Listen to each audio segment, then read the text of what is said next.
Well, lads and lasses, we've just come through Newcastleton on a dreary, steely skied Saturday afternoon, evening. It's about 5:30, so yeah. And we're just heading up to Hermitage Castle. Quite a windy evening as well, as you can probably hear.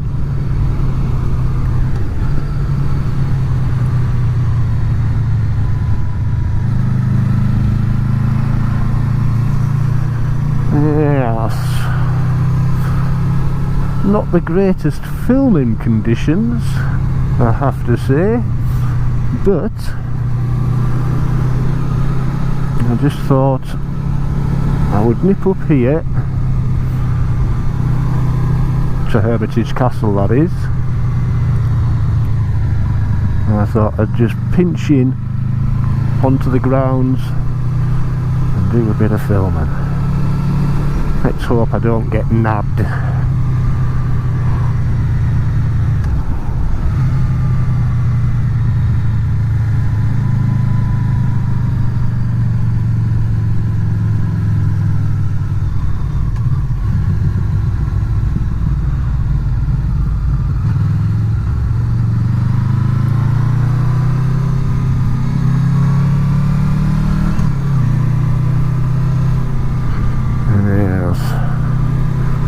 Like I say, not the best filming conditions. It might be a little bit dark through here for yous.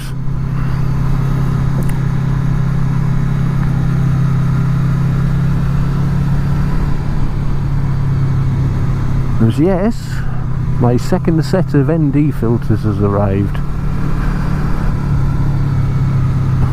I like to film with ND filters, like. And I've locked everything down, like, you know, like the ISO is locked down to 100, the shutter speed is locked down to 1/60, sorry.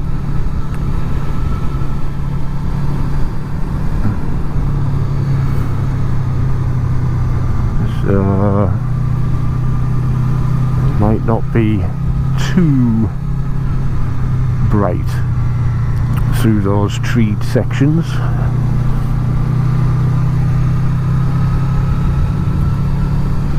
Actually, it's looking a bit nicer over there towards Hermitage Castle.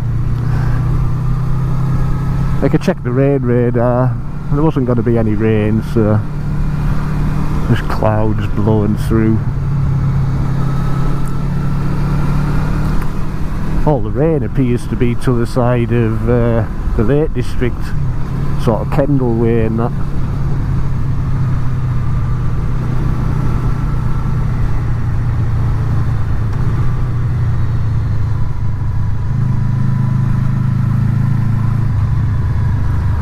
That's a big yellow bloody car, isn't it?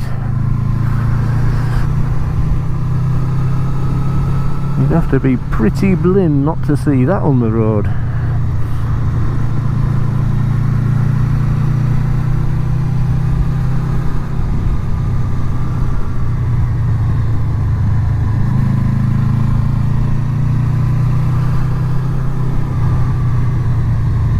This is the third time I've been up here now, in the last 4 weeks or so. 4 weeks? Maybe a little longer.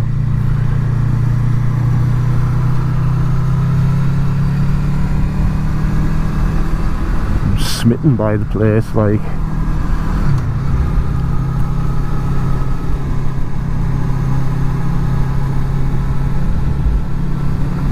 Yes, absolutely smitten by the place.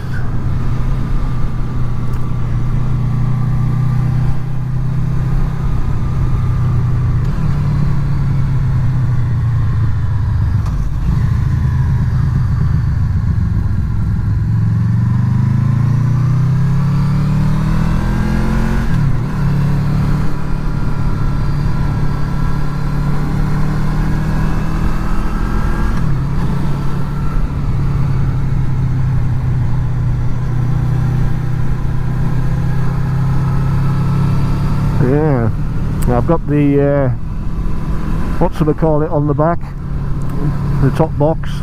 I still haven't got the panniers painted yet, so I couldn't use them because I still haven't got the locks on yet. You know, I don't want to put the locks on until they're painted. So I whacked the top box on to put me camera equipment in and stuff. By camera equipment, I'm not talking, you know, big expensive cameras or anything. I've just got my Osmo Action in there, that's all really. And a few other bits and pieces, microphones and stuff like that, and a lock for the bike.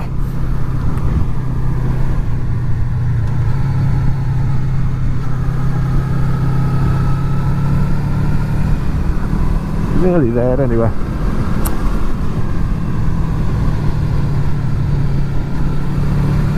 Here we go. I think this is a turn off, if I remember rightly, although I could be wrong, as I often am.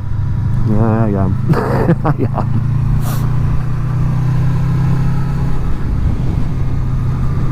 It's just a bloody farm, man. It's just a farm.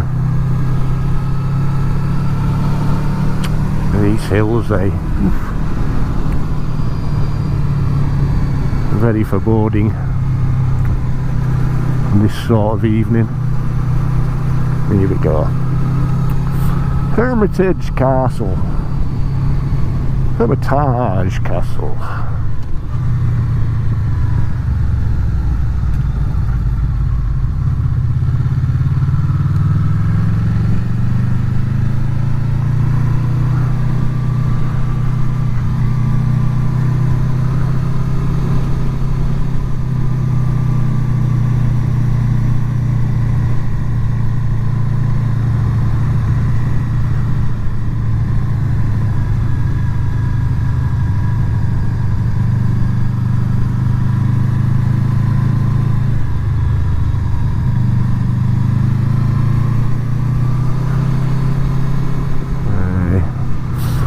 This valley here was known as the bloodiest valley in Scotland, Liddesdale.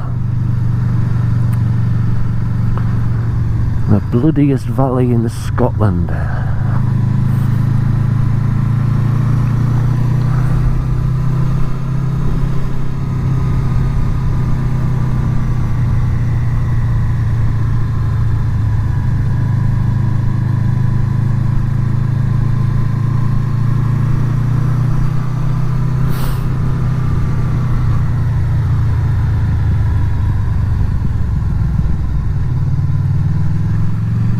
There she is.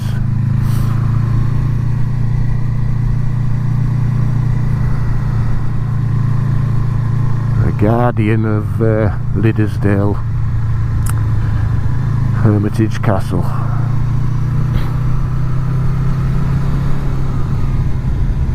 Heck of a place.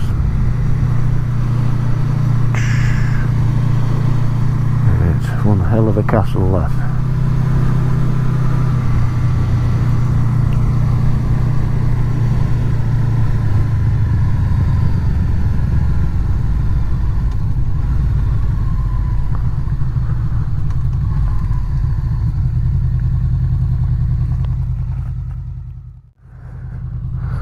Probably edit that palaver out anyway. Anywho,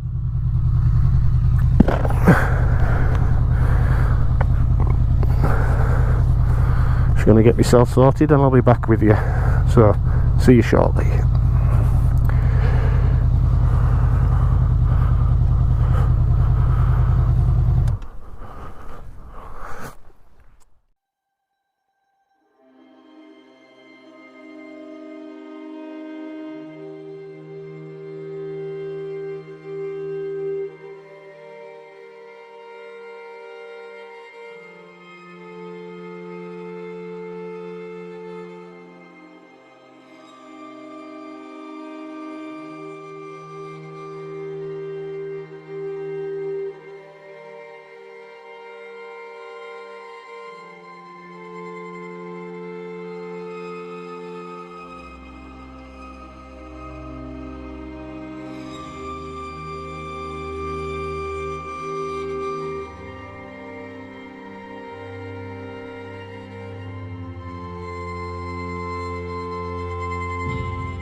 So here we are at Hermitage Castle.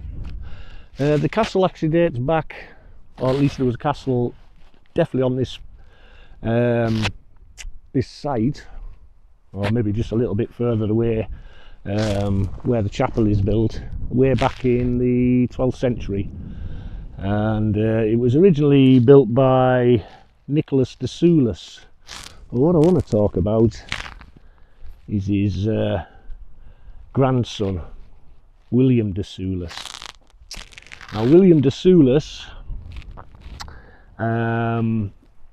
was believed to delve in the black arts, and he had a familiar, a little friend called Robin the Redcap.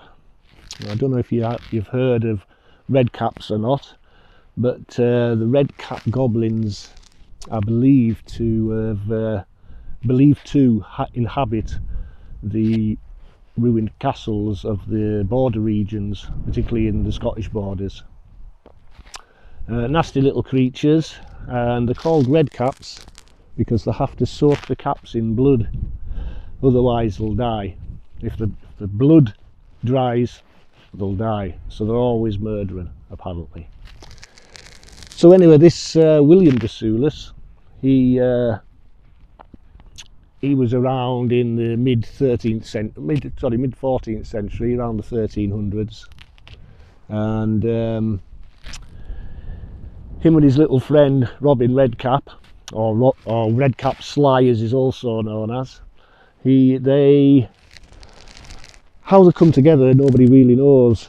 It isn't mentioned in the legend of it anyway, but Robin Redcap is supposed to have given William de Soulis some special powers, that he couldn't be pierced by a spear, he couldn't be cut by a sword, and he couldn't be bound by ropes. And in exchange, Robin Redcap lived here, and they willed each other on, or egged each other on, to do all sorts of depraved activities. The villagers round here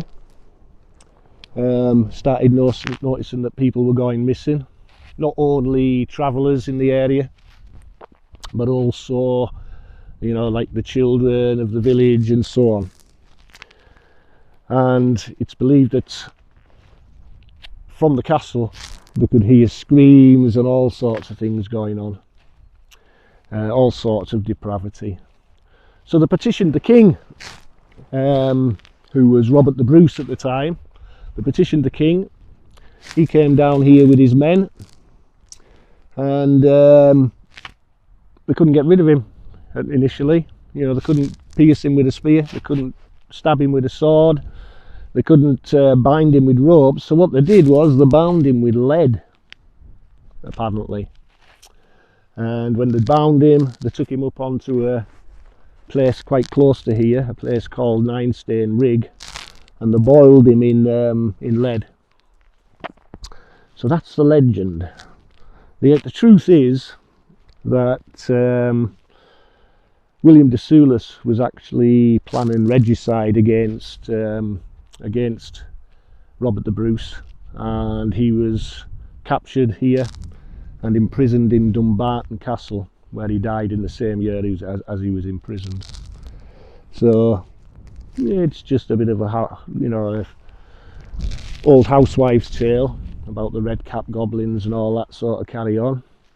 But they say if you meet a redcap goblin, that if you recite passages from the Bible to him, that will scare them away.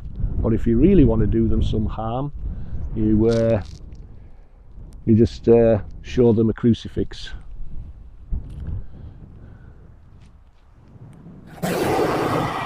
Ooh, what's this?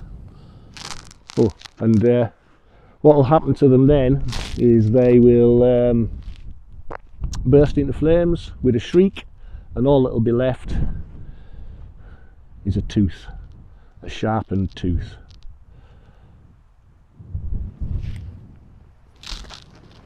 So the original castle was built on the site of the of the chapel which we're going to go to next, so I'll see you there. Bloody ferns are as tall as me. So this is the site of the chapel.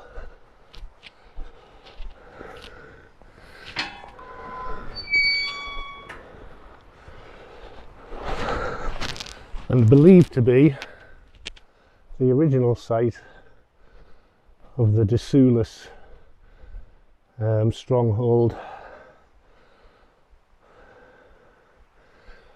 Wow, fantastic. Now, the castle's been associated with many clans over the years, but at the moment it's associated with the Elliot clan, who come here once a year to celebrate their clan. This here, I think, is the burial site of a giant, if I remember rightly. A giant of Liddesdale, I think. But yeah, I don't know much about that, so I won't talk much about it. I don't know much about anything actually, but there you go.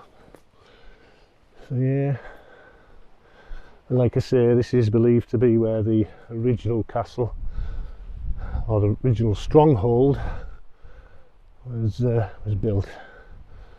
But then a chapel built on it. Beautiful, beautiful place, mystical place.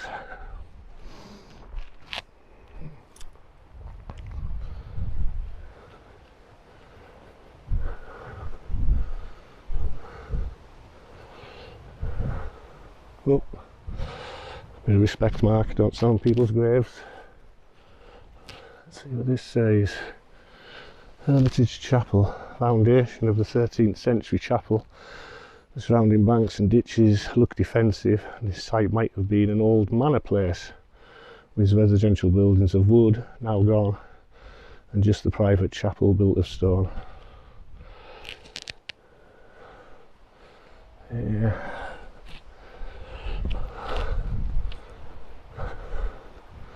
Like back in the 12th and 13th centuries, when the De Soulises were here, they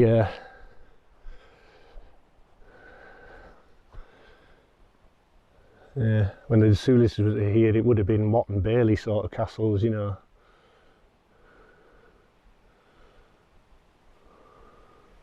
Walter Elliot, Hermitage. Somebody, I read somewhere that there was a giant buried here. You can see the defensive stuff there, like the ditch and what have you. The size of them mushrooms. Yeah, fantastic though. What a place. What a place.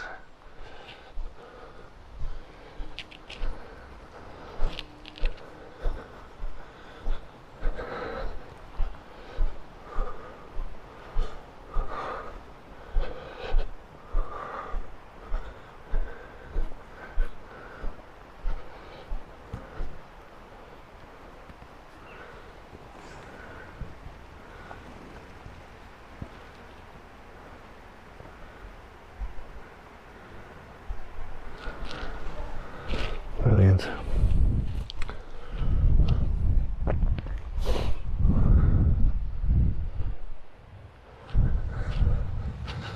And there is some truth in that story about the De Soulis, or William De Soulis.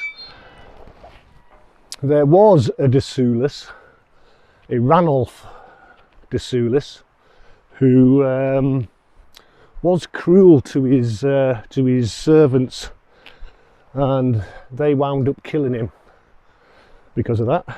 So there is some sort of truth about the myth of William De Soulis.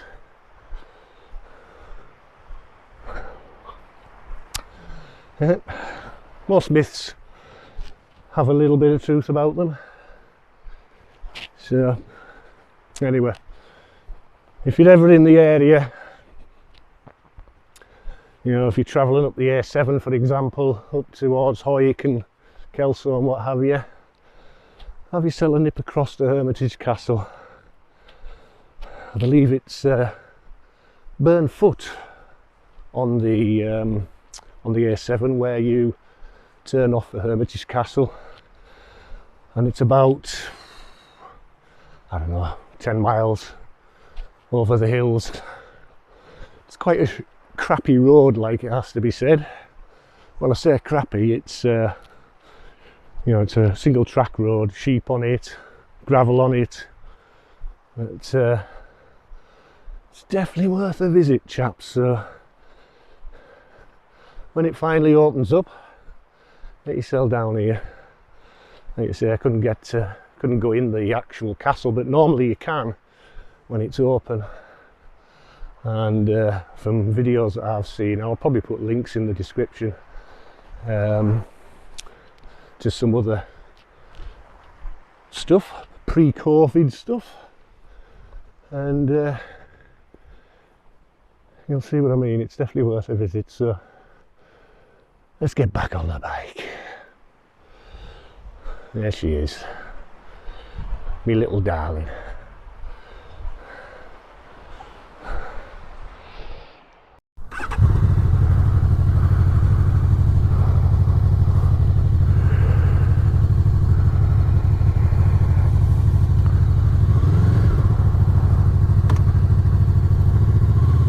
That place is pretty special, that, like.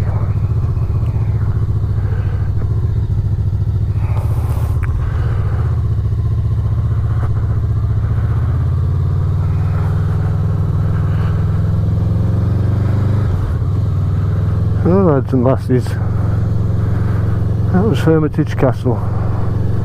What a place. What a place.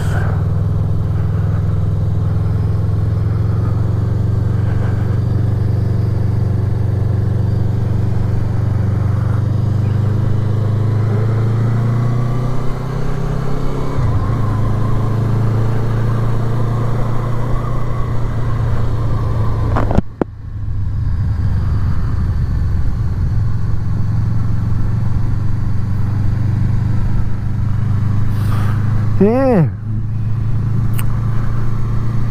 amazing place. I don't know where the story about the Redcap goblin, old Robin Redcap, came from. Probably a story to keep folks' kids from playing in the old ruins of castles round here.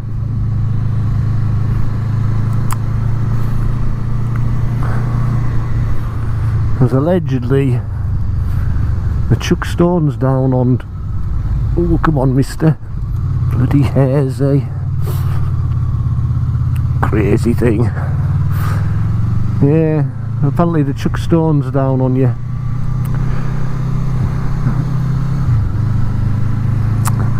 to stun you before they stick you with their pike or whatever and soak their cap in your blood.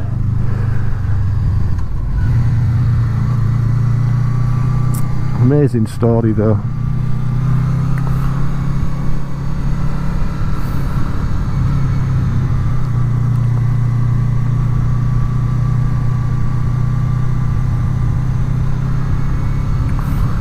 Yeah, that 9-stane rig that I talked about there, where William de Soulis was allegedly boiled in lead. It's a megalithic stone circle, quite close to here, quite hard to get to though.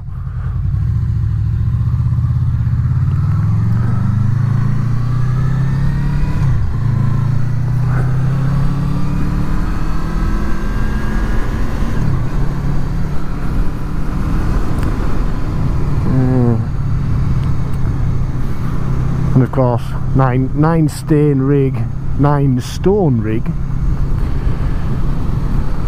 You know, even in Carlisle we call stones stains. Just part of the dialect round here. So 9-stone rig. Obviously there's 9 stones there. I think there's only 2 of them that are actually standing though.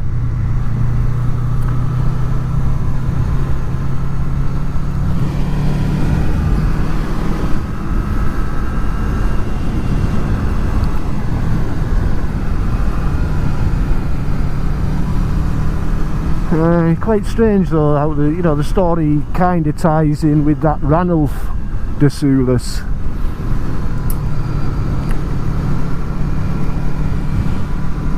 Who was cruel to his servants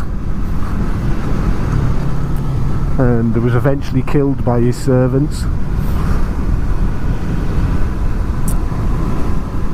But yeah, William de Soulis, the grandson of Nicholas de Soulis, you know, like I say, he planned regicide against what they call him, Robert the Bruce, which is, you know, it's probably right as well, that, you know, because, you know, Robert the Bruce did kill John Cummins quite close to here, over in Annan in Blackfriars Church. So, you know, maybe this de Soulis had some loyalties to Cummins.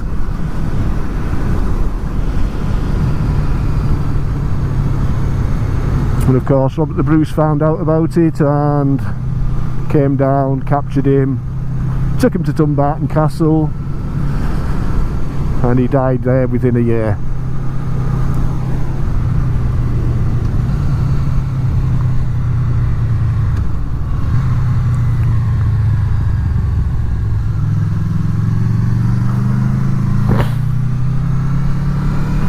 But what happened to Robin Redcap?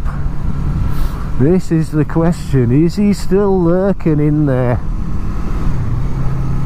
just waiting for an unsuspecting visitor and dropping stones on the head, capturing them?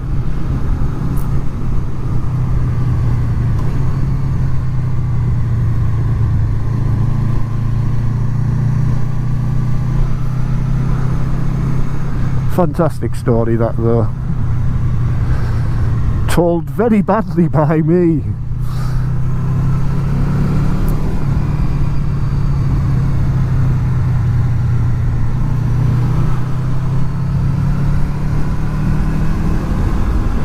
Yes, very badly by me.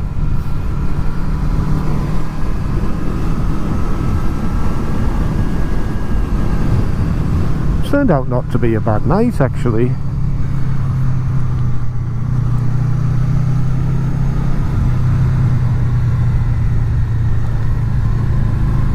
Not a bad night at all.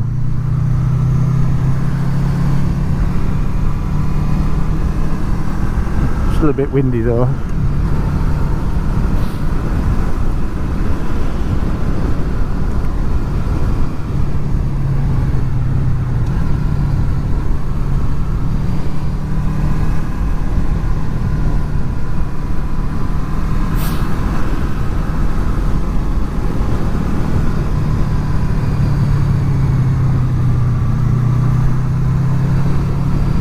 Yes, still a bit windy.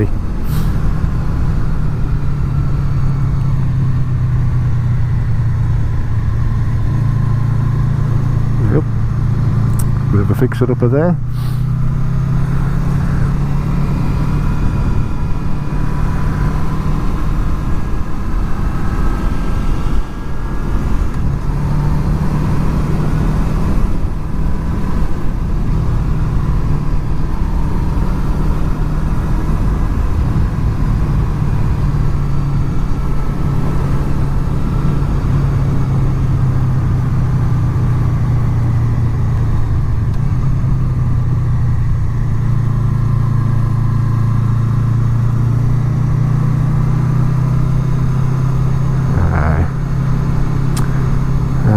place, this Liddesdale, like, even though it's Scottish. Now then, Mark, now then, lad, don't lower yourself to the depths of the SNP.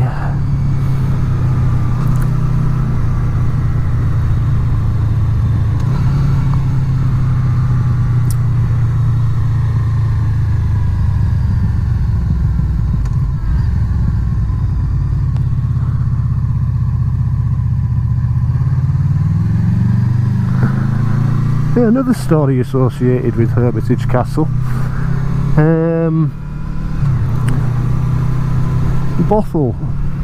Bothwell even.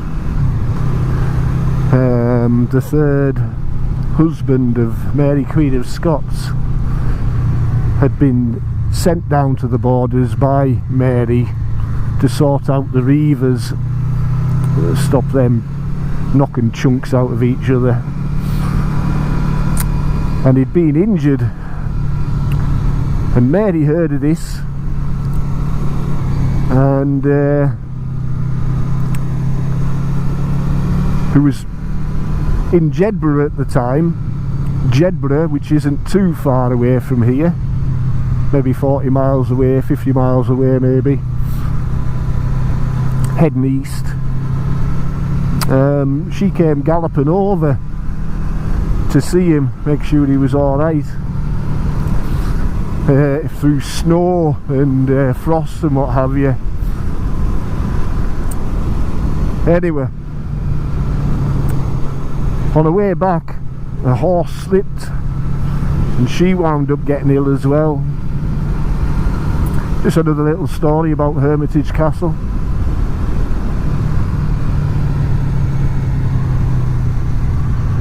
Here we are, Newcastleton.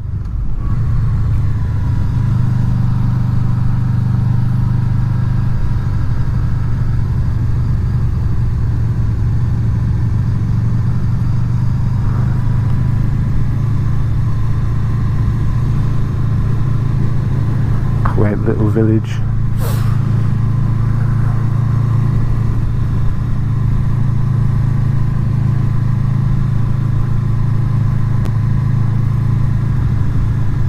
I don't know what this 20-mile-an-hour crack is like, Jesus. Well, they just teach the kids to bloody cross the road. Or teach everybody to cross the road.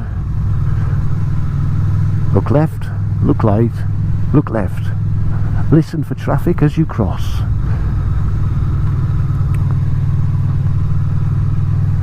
The Green Cross Man.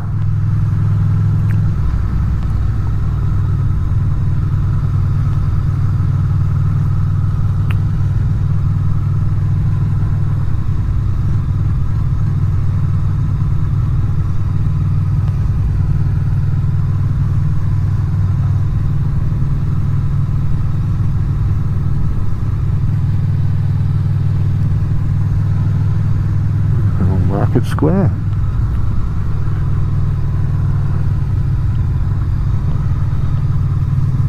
God, they've even got public conveniences. I don't know what that was in there.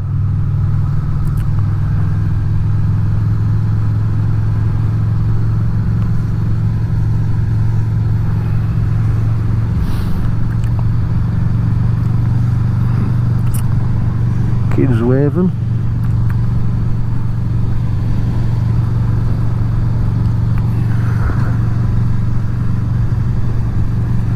Reiver Trail. Might be something worth having a look at someday. The Reiver Trail. Yeah, the Border Reivers.